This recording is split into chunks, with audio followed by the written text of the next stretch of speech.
Posible nga ba na itong si Aldin Ayo ang maging bagong coach ng Converge Fiber Xers?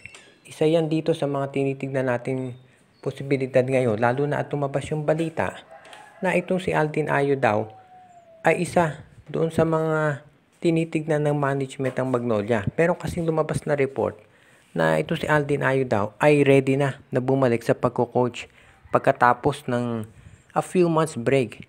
Para doon sa mga hindi nakakaalala, itong si Aldin Ayo, coach ng Converge yan, at pinalitan siya nitong si Franco Atienza, Charles Chu at Raiko Turaman.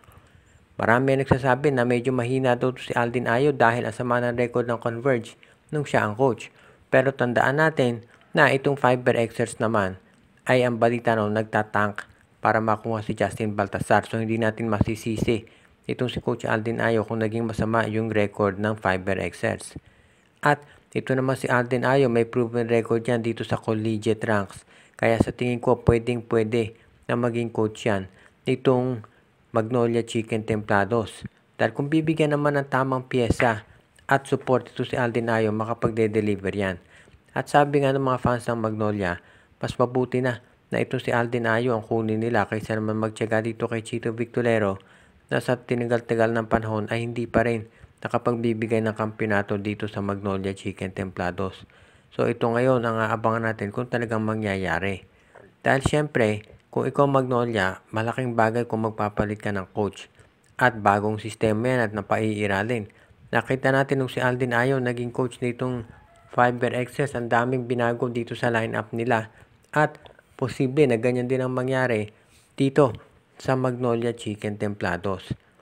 As it is, alam din natin na bukod kay Aldin Ayo, meron pang mga ibang posible na maging coach itong Magnolia Chicken Templados if ever mag-decide sila na palitan nga itong si Chito Victorero. Sa bandang huli, kung si Aldin Ayo man yung kukunin itong Magnolia Chicken Templados o hindi, sa tingin ko ay magkakaroon sila ng maraming options dyan.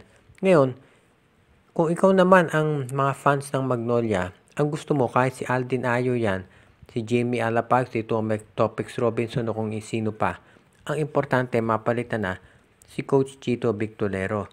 Pero iyan nga kaya ay mangyayari. Sabi ng iba malabo dahil ito ay malakas daw sa management.